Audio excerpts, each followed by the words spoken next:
Good morning class. बच्चों, हमने chapter number 3 में पहली कहानी दाढ़ी का करिश्मा पढ़ा था। आज हम दूसरी कहानी पढ़ेंगे, बड़ा कौन। तो इस कहानी को पढ़ करके उससे मिलने वाली शिक्षा के बारे में जानते हैं।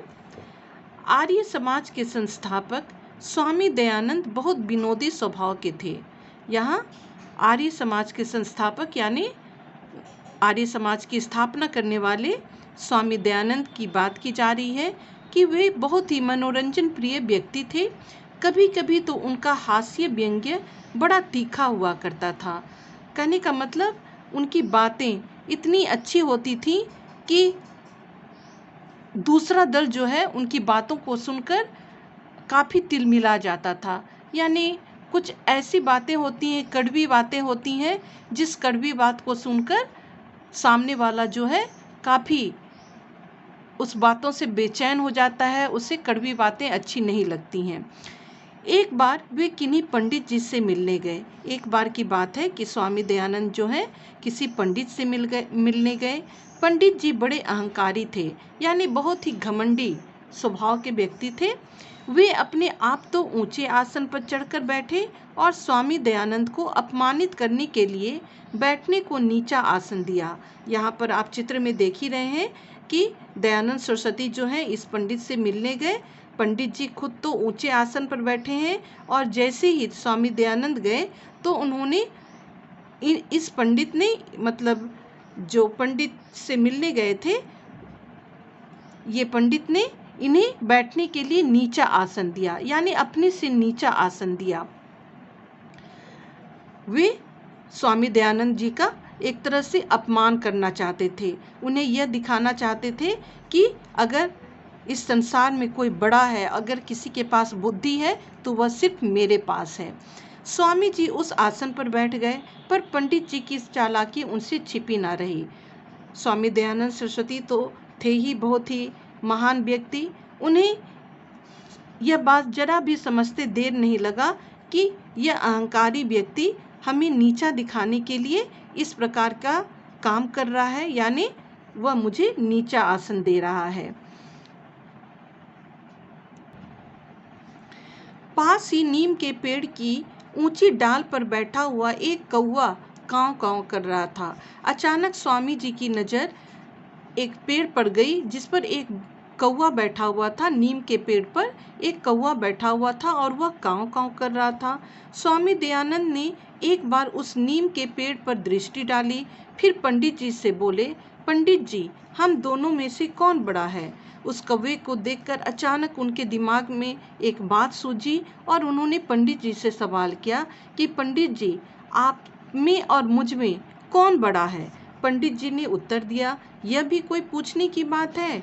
बड़े हम हैं, इसलिए तो हम ऊंचे आसन पर बैठे हैं।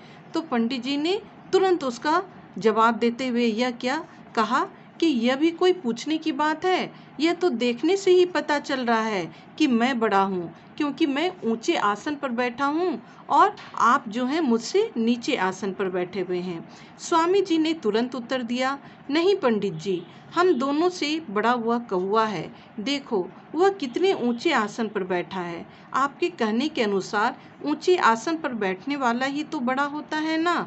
तब स्वामी जी ने उस कौवे की ओर इशारा करते हुए कहा कि पंडित जी, ऐसी बात नहीं है। अगर ऊंचे आसन पर बैठने वाला व्यक्ति ही बड़ा हो जाता है तब तो ना मैं बड़ा हूँ और ना ही आप बड़े हैं। हम दोनों में से तो वह पक्षी ज़्यादा बड़ा है। यानी उस कौवे की ओर इशारा करते हुए कहते हैं कि वह कौवा हम दोनों से काफ़ी बड़ा है, क्योंकि वह पेड़ की ऊंची डाल पर बैठा है।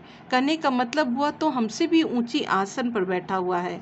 बेचारे पंडित जी खिसिया कर रह गए, लेकिन सुनने वालों ने स्वामी जी की बात पर जोरदार ठहाका लगाया। यह बात सुनते ही पंडित जी को यह बात समझते देर ना लगी कि स्वामी जी ने उनका उपहास उड़ाया है, क्योंकि वे अपने आप को बहुत ही ज्ञानी समझते हैं।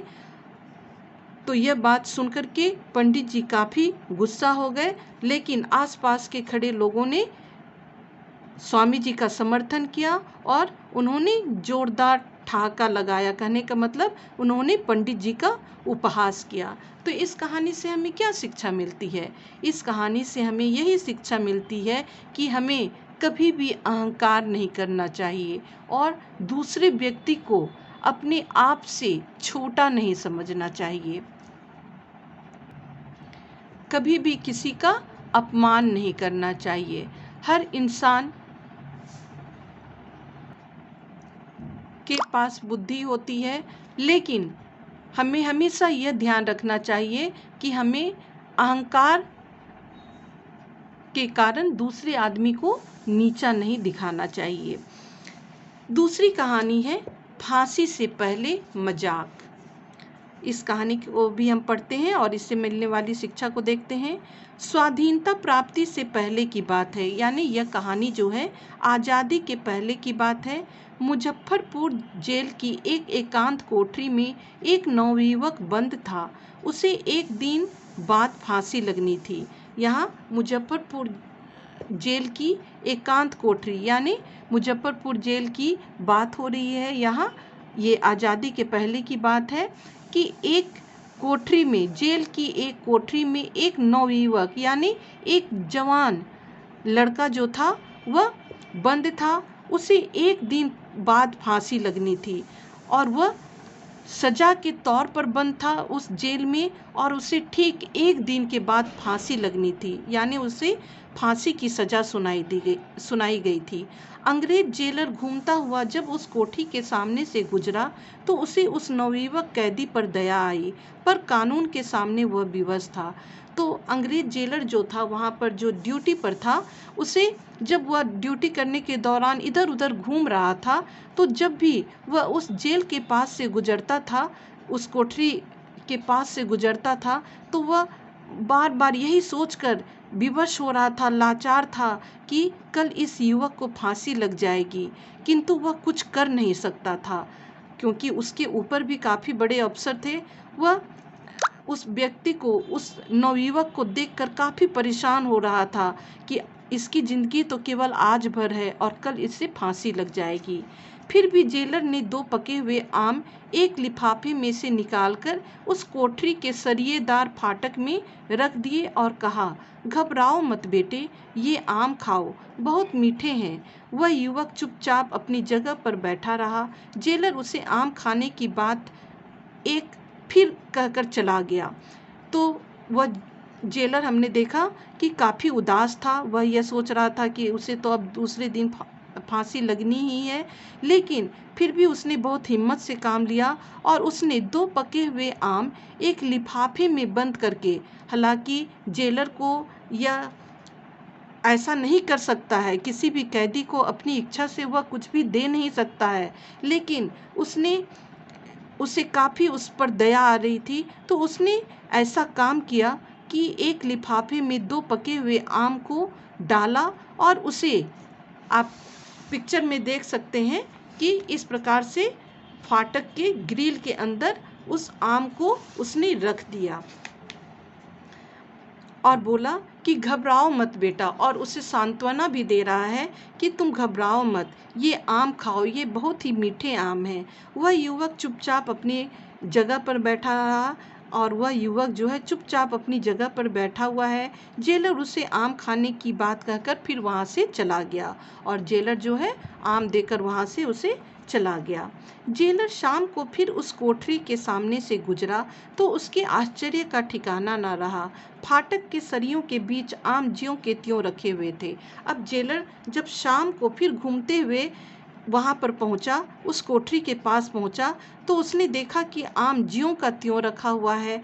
यानी उसे यह समझते देर ना लगी कि इसे इतना डर हो गया है कि कल उसे फांसी लगनी है, इस कारण उसने खाना पीना तक छोड़ दिया है। मौत के डर से युवक ने खाना पीना ही छोड़ दिया। जेलर ने मन ही मन सोचा, ये बात जेलर ने अपने मन में सोचा कि यह युवक जो है डर के कारण खाना पीना छोड़ दिया है। बेटे आम उठा लो, खा कर देखो, सचमुच बहुत मीठे हैं, जेलर ने युवक से फिर कहा। तब जेलर उस युवक को कहता है कि बेटा आम खा लो, यह बहुत ही मीठे आम हैं। युवक अपनी जगह से हिला नहीं, लेकिन जेलर की बात सुनकर भी युवक जो है अपनी जगह से नहीं हिला, चुपचाप दरवाजे की ओर देखता रहा और चुपचाप वह दरवाजे की ओर देखने लगा, यानी काफी उदास और गुमसुम था। जेलर ने सोचा, लो इसे अपने हाथों से ही हम आम खिला दूं। फिर युवक से बोला, उठो बेटे आम ले लो। यानी दयावश उसे इतनी दया आ रही थी उस जेलर को कि उससे रहा नहीं गया। उसने सोचा कि मैं खुद अपने हाथों से उसे आम खिला दूं। इसलिए उसने उस आम को उठाया और बोला कि लो बेटे ये आम खा लो। यह कहकर जेलर ने जैसे ही उठाने के लिए आमों को हाथ लगाया, आम पिचक गए। तो यहाँ पर देखिए, जैसे ही जेलर ने आम को उठाया उस युवक को खिलाने के लिए, तो आम को उठाते ही वह आम जो है वह पिचक गए। यानी आम तो ठोस होते हैं, फूले हुए होते हैं, गोल होते हैं, लेकिन जैसे ही जेलर ने उसे हाथ लगाया वह आम जो है पिचक गया। लेकिन आम पिचके क्यों? यह बात थी कि युवक ने बड़ी सफाई से आमों का रस चूसकर फिर उनके छिलकों को चतुराई से फुलाकर रख दिया था, जिससे कोई जान ही ना सके कि ये चूसे हुए आम हैं। तो यहाँ पर समझने वाली बात यह है कि इस युवक ने आम तो खा लिया था, उसके सारे रस चूस लिए थे और फिर उसे उस आम को ठीक पहले की तरह ही उसे फुलाकर उसे फाटक के पास रख दिया था। अब कोठरी में बंद कैदी जेलर से मजाक करने के बाद ठहाका मारकर हंस रहा था। वह इस बात से एकदम निश्चिंत था कि कल उसे फांसी लग जाएगी। और फिर यह युवक जो है, जो युवक बंद था कोठरी के अंदर, ये युवक, इस युवक की बात, जिस युवक की बात हम कर रहे हैं, फिर वह जेलर से मजाक भी करने लगा, जबकि इसे दूसरी ओर फांसी लगने वाली थी। और वह बिल्कुल निश्चिंत था, उसके चेहरे पर किसी प्रकार की कोई उदासी नहीं थी, कोई चिंता नहीं थी। और जेलर जो है उसकी इस दृश्य को देखकर काफी चिंतित था। वह काफी आश्चर्यचकित था कि आखिर यह युवक किस प्रकार का व्यक्ति है। उसने आम भी खा लिया, उसके चेहरे पर कोई उदासी भी नहीं है, कोई चिंता भी नहीं है, कोई फिक्र भी नहीं है। आखिर यह कितना कठोर दिल युवक है। अब हम जानते हैं कि यह युवक कौन था, लेकिन कौन था वह साहसी युवक जिसे फांसी लगने के कुछ घंटों पहले भी हंसी सूझ रही थी? यह था 19 वर्षीय क्रांतिकारी नवयुवक खुदीराम बोस, यानी हमारे देश के स्वतंत्रता सेनानी। यहाँ पर ये कौन थे बच्चों? ये हमारे देश के स्वतंत्रता सेनानी थे जिनका नाम था खुदीराम बोस। और मात्र 19 वर्ष की अवस्था थी जिस समय इन्हें फांसी की सजा मिली। उस समय मात्र इनकी अवस्था या उम्र जो थी 19 वर्ष की थी और इनका नाम था खुदीराम बोस, जिसके लिए अपने देश पर मर मिटना भी एक हंसी खेल था।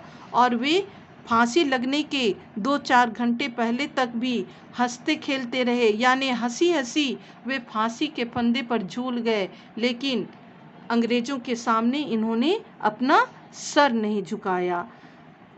तो इस प्रकार से हमारे देश में ऐसे ऐसे वीर भी पैदा हुए। तो हमें इस कहानी से यही शिक्षा मिलती है कि यह हमारी मातृभूमि कितनी धन्य है, जहाँ ऐसे ऐसे वीरों ने जन्म लिया और जिसके कारण आज हम आज़ाद भारत में बैठे हुए हैं। इन्होंने अपनी कुर्बानियाँ दे दी, हंसते हंसते अपनी जान की कुर्बानियाँ दे दी अपने देश के लिए, लेकिन इनके चेहरे पर शिकन तक नहीं आई। तो हम भी उसी देश के निवासी हैं। तो हमें इस कहानी से यही शिक्षा मिलती है कि हमें भी अपने देश के लिए अगर हम कोई सेवा कर सकें अपने देश के लिए, तो वो हमें ज़रूर करना चाहिए, क्योंकि हम सबसे पहले भारतवासी हैं, उसके बाद ही हम अपने माता पिता के बेटे या बेटी हैं। तो इस कहानी से हमें जो शिक्षा मिली उसे आपने देखा। तो इस चैप्टर के अंतर्गत हमने 3 कहानियाँ पढ़ी और तीनों कहानी से हमें कुछ ना कुछ शिक्षा मिली। आप इसे 2-4 बार जरूर पढ़िएगा और कठिन शब्द को आप अपनी क्लास वर्क कॉपी में लिखेंगे और साथ ही साथ जो शब्दार्थ दिए हुए हैं उसे आप याद करेंगे और इसे भी क्लास वर्क कॉपी में लिखेंगे। Thank you class.